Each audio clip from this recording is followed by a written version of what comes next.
Welcome to Writer, where we meet the authors you love and introduce new authors and books for your TBR pile. I'm your host, Kat Fieler, also known as KJ Fieler, and my guest today is Suzanne Groves, author of You'll See, a story of narcissistic abuse, survival, and my journey to understand. Suzanne, it's so good to see you. How are you doing? I'm doing great. How are you? I'm doing great. I can't wait to see you in person again. So Same. this is not your first book, but it is your first memoir, correct? That's right. Okay. What was the other book about? My first book is called We Need to Talk. Um, Basically, I should know this, communicating through difficult situations in 4 easy steps. And this is based on a communications um, process I developed while working in the world of corporate communications and marketing, while I was training people around the world, actually. I was with a technology company at the time, and we were trying to train potential leaders in other countries at our different development centers how to, all the skills they needed to advance so that we could bring all our expats home. And this was a process that it was sort of intuitive for me. The book is essentially how to bypass or overcome amygdala hijack when you need to have a difficult conversation with somebody. So it follows neuroscience, how the brain processes information, emotion, perceived threat. And so it's a 4-step process that works constantly. And so that was my first book that came out in 23. Okay. Well, And then the memoir came out in April of this year. what inspired you to write the memoir? Uh,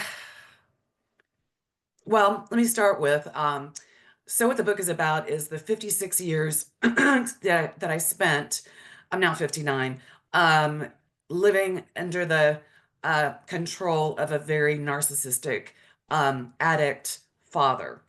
And what that looked like and how it affected me at every stage of my life, my development, how it really sabotaged me in so many ways. And yet I continue trying to seek his praise. I was desperate to be daddy's girl. And it just never, I would get this close. And then, as a narcissist will, pull back, the Yeah. gaslighting, the lying. He was a sex addict, so he always made sure that I was aware of all of the other women in and around his purview while he was still married to my mother. They both became quite ill in 2019. My mother had, excuse me, congestive heart failure and Alzheimer's. So we Mhm. had to put her in assisted living after a hospital stay when she had a heart attack. In 2020, I had both of them in cardiac ICU across the hall from each other right before the Wow. pandemic hit. Um, Things continued. I was caregiving both of them actually, as my father was continuing to be pretty abusive to me, except when he needed me. Um, and Anyway, he died on Veterans Day of 2021, and my mother died 2 months later in January of 22.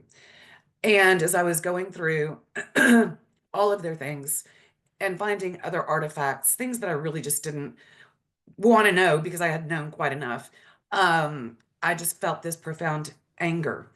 I didn't feel grief over my father. I felt this profound anger that I kept hoping that we would be able to resolve prior to his death, that we would finally cleave as daddy daughter and find a peaceful relationship that was stable, that I had yearned for.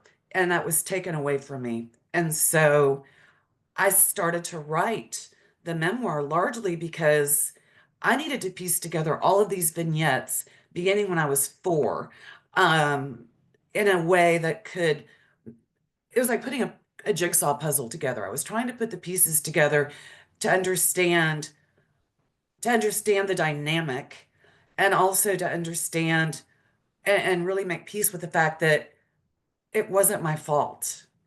I wasn't the bad girl. I wasn't I wasn't the disappointment that he always made me think that I was, no matter how much I achieved, no matter how much I accomplished, no matter, how perfect I tried to be. And so it started as an act of catharsis, and yet I was advised not to treat it in its final form as therapy on paper. It did Okay. start that way.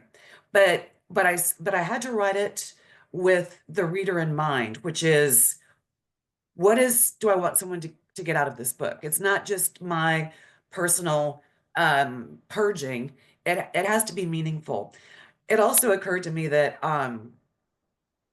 well, narcissism has really been kind of in the spotlight starting in 2016 for all the obvious reasons.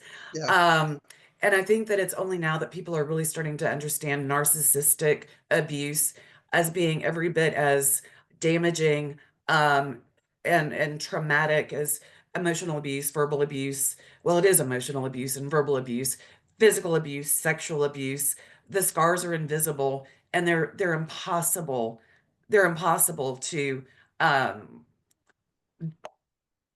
to get away from. I will always carry them. I will always get triggered. I now know why. Part of writing this book has helped me see when I'm getting triggered by somebody that I'm likely dealing with a narcissist. Yeah. And so I can step back and handle things differently. Hmm. The book reads like fiction, and so you have actually taken a step back, and it's almost like you're the main character. Was there a time at which you considered doing it as fiction? I went back and forth on that. And I decided that I felt that it would be much more profound and have a lot more impact if it were my words, my voice. Um, I contemplated um, writing it under a pen name and then had read and heard some advice that that creates a barrier between me and the reader. I really wanted it to be a connection between me and my readers that this is my story. It might be your story too. And I've gotten a lot of feedback to that effect of people reading it saying, wow, you just helped me understand some dynamics in my own life that I couldn't put a name to. I also thought all the way up to its completion, and once I got my contract, I went back and forth, swinging from the horns of dilemma. I almost pulled it Did because I you? thought it is so it is so self-effacing in a lot of respects. It's not just about my dad. There are a lot of things about myself and my behavior that I reveal in this story. And I thought, do I want people that have known me professionally and to know that this is who I really am? And I thought, you know what? I get to be authentic. Yeah. I Hmm. get to own my story. And according to Anne Lamott, if you didn't want me to write about you, you should Yeah. have treated me better. Yep. Yep. Um, did you get any pushback on this book? I did not at all. I am estranged from my half sibling who is not included in this book. I changed every name except for mine and my husband's. I did run the few chapters that related to that involved my ex-husband. I ran them by him just to say, I just want to make sure you're good with this, and I don't want to be sued.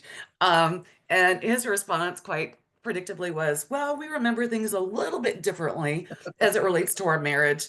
Why we're not married anymore, but green light, no harm, no foul, go for it." So no pushback whatsoever. Okay. And how did you navigate writing such a personal experience? One page at a time. Yeah. I tried to be, again, very careful in curating which stories to tell to create, basically, to build what was my story. Um, a lot of tears. There were a lot of tears. I was in a writing group when I first started working on this, and they read, a few chapters. And the woman who led the group at the time um, challenged me, and she said, "How on earth can you possibly remember in such vivid detail events, conversations, etc.?" And I just looked at her and I said, "Sue, be grateful that that is not your life experience. I Yeah. mean, certain words become just branded on your soul and you'll never forget them." Yeah. And when I say that it reads like fiction, it's because you have done a very good job of creating an arc like you would in a character. You can see the development from the beginning, and then you can see as you're becoming going into different phases of your life and how you're coping differently. I did feel, at varying times, I felt some guilt that, part of being raised by a narcissist, and then my mother had narcissistic tendencies, but she was very conducive to whatever my father wanted. I did feel some guilt that, am I speaking ill of the dead? No, I'm speaking honestly of the dead. Mhm. I didn't, and it's covered in the book. The last 4 months of my father's life, I ceased contact with him. I just finally had developed enough of a backbone to create some boundaries. So our only interaction was typically via text, and it was only about my mother because I was responsible for her caregiving, running interference with hospice, doctors, etc. And so if there was something I felt he needed to know, I would share it. But the last 4 months of his life, we had no contact. Um, I did, like I said, I did feel some guilt, but at the same time, as I said, it's my story. And I really think it's so important for people to own their stories, to own their Yeah. truth. Whether they want to share it with others or not is fine, but I think it can be curative and helpful for others Mhm. to know that they're not alone in dealing with something like narcissistic personality disorder or sexual addiction, and have the two. Interestingly enough, narcissism and addiction go hand in hand. I learned in Interesting. doing some research. Okay. So, yeah. Well, readers love the book, and I don't normally include personal anything on this podcast, but I'm going to this time. This was my review of your book. Groves is a warrior. Yes, there is heartbreak and emotional abuse as she shares her lifelong journey to understand what happened to her, to heal and finally claim her power. But there's also triumph and bravery. Maybe, just maybe, the courage she shows in telling her story will inspire women of similar backgrounds to stop blaming themselves. To all good girls struggling or realizing the truth of your experiences, this book is for you. It's not your fault. It never was. Yeah. And it hit me because I won't say who, but there's a person in my life who I suspect was probably also a narcissist. And when I was reading this, it was interesting. It was more than just a story to me. It was an aha moment all over the place. It was like, oh, that's what's going on. Yeah. Thank you for that. Your review really touched me. I'm actually tearing up a little bit right now. It's Yeah, it's like, and I cover it in the book. It's like living in a fun house where Yeah, everything is, or a fun house mirrors, everything is distorted, and you think, am I crazy? Am I crazy? Coming back to your first question, the other part of this book and writing it was to help myself understand that I'm not crazy. That yeah. that it wasn't me. I just Mm. was the brunt of it. There were so many moments in the book where he was pulling that sort of double cross on you, where you come in and you do exactly what he asked for, and then it's like not good enough. Maybe give C. If he was grading you, and I recognized that pattern in a person in my life, and I thought, so all that time the game was rigged. There was no way for me to win. And I spent so much energy on that. And I, what I really wanted to do, I wanted this person to be alive, and I wanted to gift them this book and see if Oh, they recognize themselves in it. Probably wouldn't, or not like that. that's one of the things that I learned from my therapist is that narcissistic personality disorder is impossible, as is borderline personality disorder, impossible to treat, largely because the narcissist believes everybody else is at fault. They are Yeah, perfectly fine. They don't need to change. They don't need to do yeah. anything differently. If everybody else would just do what they want, they'd be great. Yeah. Well, I'm not alone in praising the work. Bill Schweitzer, author of Doves in a Tempest, said, "You'll see is a painful yet engrossing tale, one that will rip at your heart and bring tears to your eyes. If you're a fan of excruciatingly honest writing that evokes raw emotion and leads you, as it did me, to better understand your own struggles, this book is for you." So, I mean, it's a very interesting read too, even if you've never experienced anything like this. But I struggle to believe that anybody got through life and didn't ever deal with a narcissist. We just didn't know what was wrong with them, We've all had that person. It's the person you don't want to go to Thanksgiving dinner because that person is there. So yeah, Yep. I've had narcissistic bosses, and I found myself repeating, even after my father's death, repeating the same dynamic of if I can just be good enough, if I can be that good girl, yeah, um, then maybe you will treat me favorably, and give me the praise that I need. And it's the same thing. It just doesn't work no. because it's always dangled, just out of reach. Yeah, they let you think that it's achievable and it's not. How long did it take you to write this book? Uh, it took me to write the first draft 6 months. Okay. And then, I know you had to go through edits, but was there any revisiting or had you already figured out how you wanted to write it when you started? I I I just knew that I wanted to tell the story sequentially, and that I wanted there to be certain elements that I carried through in each chapter. Um, so so so beginning with I think it's the second chapter that is titled "Good Girl Slips." I wanted to pull that good girl with some kind of additional word or two at the end of each chapter, just to reinforce that once again, I tried to be the good girl and I wasn't in my father's eyes. Yeah. Yeah. Well, But no, I just wanted to get it on paper. I did go back, and I pulled some chapters, that just weren't germane to the story directly, and where I just didn't want to incur any pushback. hmm But for the most part, I finished it. I had it edited, and then I looked back at it again, and my editor said, you need you might need to fine tune the ending to give the reader hope instead of just ending on okay. this, ugh, gosh, that was heartbreaking. Because the whole point is there is hope. One can get through this. One can slowly heal from it. That's not to say that the scars go away, because they don't. The trauma will always be there. It is, I think the term is CPTSD. It's complex, um, post-traumatic stress disorder. And so I will always be dealing with that. Okay. Yeah. What advice would you give to anyone who wants to write a memoir about a painful or personal experience? I would say, um, first and foremost, start with what is your motivation? Why do you want to write this? And if it's as simple as I just need I just need to purge. I just need this catharsis. Great.